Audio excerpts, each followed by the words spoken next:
I have a match to fight a policeman. He's a cop who boxes when he's not on duty. But the only thing I can think about is the night my dad died. I still remember it. It was 11 years ago. He was going to the convenience store to get some bread for dinner. He's cracking jokes as usual, making me and Mom laugh. We are about to sit down to eat when he asks, "Where's the bread?" Mom says, We don't have any bread. Dad says, "We've got to have bread," he said with a laugh. "It only takes 10 minutes. I'll be right back."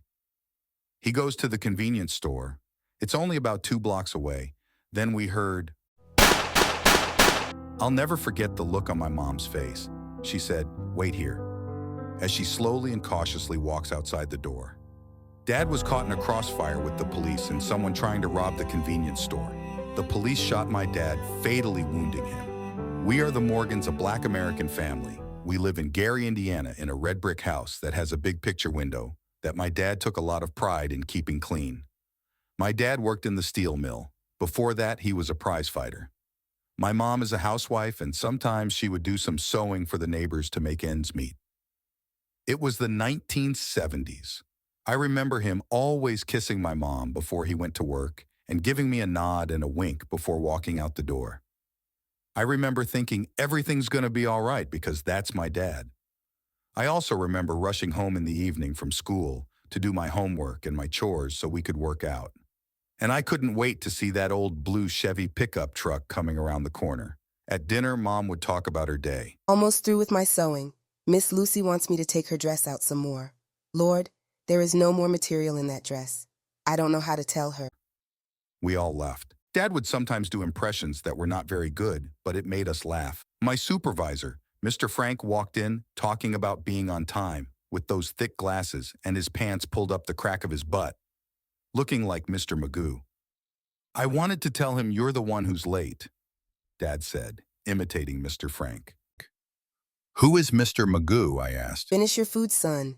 That was before your time. After dinner, we would work out in the garage or sometimes just talk. When I went to bed is when they had their quality time. He is in his favorite chair smoking his pipe, and Mom is sitting on the couch knitting or looking in the latest Jet or Ebony magazine.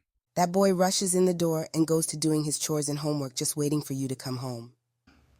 He's a good athlete and gets good grades. We're doing something right. Saturdays, I usually woke up to the smell of bacon and hot biscuits cooking on the stove. Dad would be under the hood of that pickup truck and talking to his best friend who also worked at the mill. His nickname was Red because of his light skin and freckles. It's funny how they would meet at that pickup truck.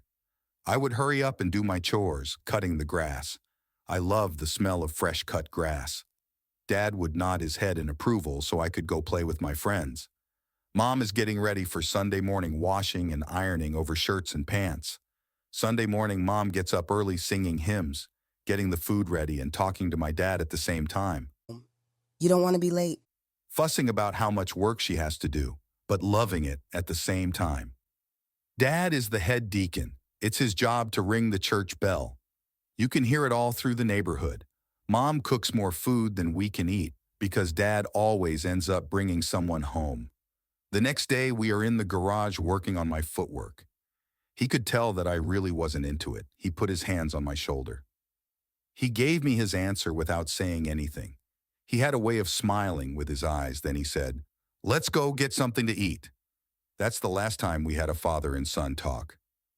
11 years later, the son of that policeman, his last name is O'Grady, the man whose father shot and killed my dad, is standing in front of me in the ring. I stalked him like a panther stalking his prey. I want to destroy him. I want to knock him out. It's a tough match. He's a good fighter, but I win by decision. Afterwards, I take a shower. I'm walking to catch the bus, and I hear someone say, "Hey," and I look around. It's O'Grady. He is running up to me with his hands extended. I could see the damage that I have done to him. His eyes almost closed. I really wasn't listening to anything he said. His lips are moving, but the only thing I could think of was, "Your father killed mine." Then I heard him say, "That was a good fight. I'm sorry for what happened to your dad. That was wrong." He asked if I wanted a ride home. I didn't say anything, I just shook my head. I still live with Mom, so I walk into the house trying not to wake her, but she was waiting up for me. It's an emotional night for both of us. She cut a slice of cherry pie, and we had coffee. We laugh and talk, thinking about Dad. I didn't want to be a prize fighter. The only reason I still fought was somehow to stay connected with him. And I did not want to work in the mill. I'm going to law school. Sometimes I would walk in the den and sit in Dad's favorite chair. I imagine him smoking that pipe. It's Saturday. I decide to go to a matinee. I'm coming out of the movie theater with my girlfriend. Her name is Shirley Winters. She is a dark-skinned girl with dimples. How I love those dimples when she smiles. She has big brown eyes. She stands about 5 feet 6 and 115 pounds with a lot of poise, but is easy to talk to. She wants to be a doctor. We jokingly say that we were a power couple. Her dad is a judge, and they are a very prominent family in the Black community. He knew my dad, and they served as deacons together at church. Her mother is a nurse at the local hospital. Coming out of the cleaners was O'Grady. He said hello to me and Shirley. They never met, but he could tell we were together. Shirley knows who he was because I talked about the fight. She gently grabbed my left arm and put her head on my shoulder. I told my father about the fight. He would like to meet you. I was thinking to myself, no way. Then he said goodbye and got into his car, not asking me for a phone number or how to contact me or anything. Shirley and I go to a restaurant. You know, it wouldn't hurt if you talked to him. How bad could it be to listen to what he has to say? I go to the gym to work out. I see O'Grady working out on the heavy bag. I go to another part of the gym and work out. Later, I see him in the locker room. I walk up to him with a slight smile. I ask, "Why does your father want to see me?" He just wants to talk to you. Okay. Okay. I'll give you the address, and you can let us know when you are coming by. I go, and it's an Irish Catholic community. The homes are about the same age as ours, but the lawns are better manicured and kept up. I turn the corner. A big Catholic church sits on the corner. The O'Gradys live on the next block. It's a 2-story brick house with a carport in the front. I knock on the door. Young O'Grady opens, which is to the left side as you walk in the front door. I'll get my father. There are a lot of pictures on the wall of boxers and from when he was on the police force. There are pictures of him with former mayors and governors. A gray-headed man with blue eyes standing about 6 feet tall, 200 pounds, comes into the room with a cane. And with a big smile, he hands his cane to his son. And with his right hand, he shakes my hand. And with his left hand, he held my forearm. Welcome to my home. Glad you could make it. I said, "You have a lot of pictures here. Yes. I see you used to box." Yes, I love boxing so much. I got my son into it. That sounds like my dad and me. I'm so sorry for what happened to your father. Not a day goes by that I don't think of that night.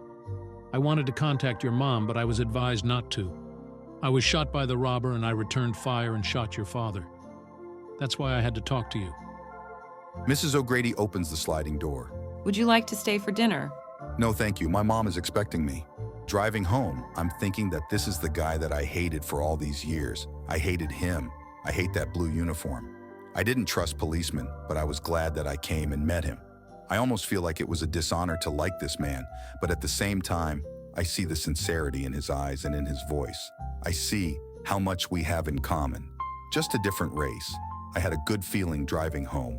It was in October, a cool, brisk night, and I feel like a weight has come off my shoulders. Coming back to my community, I realize they have a Catholic church as the cornerstone of their neighborhood, like the Baptist church is for our community. I just smile to myself. I love my neighborhood, good people who know me and mom and remember my dad. Members of the church have Bible study during the week at their homes, and tonight was Mom's turn. So I go to the back door, come into the kitchen. Mom sees me walking through the kitchen. I didn't want to disturb the Bible study. The truth is, I did not want to talk to anyone but Mom. She also wanted to hear what happened without an audience. Soon the Bible study was over. She says her goodbyes to the members. She walks into the kitchen. So what happened? How did it go? I start to explain. Boy, you haven't eaten. I got the food in the oven. I start telling her what we had in common, and most importantly, that he said he had wanted to come by and see her after the death of my dad, but he was advised not to.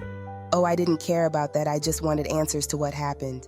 Mom, you never said anything negative about what happened or about the police or anything. I cried many nights, son. I was very angry, but you were only 11 years old, and you and your dad were very close. I had so many things to think about.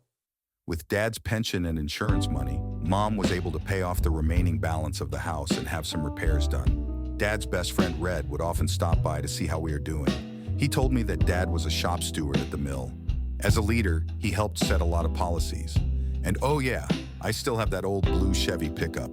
I put a new engine in the pickup, and I drive it more than my car. It's too wild story. Everything in focus. This story was written by Kevin R. Gregory. If you enjoyed this story, we invite you to subscribe to our channel. Thanks for watching.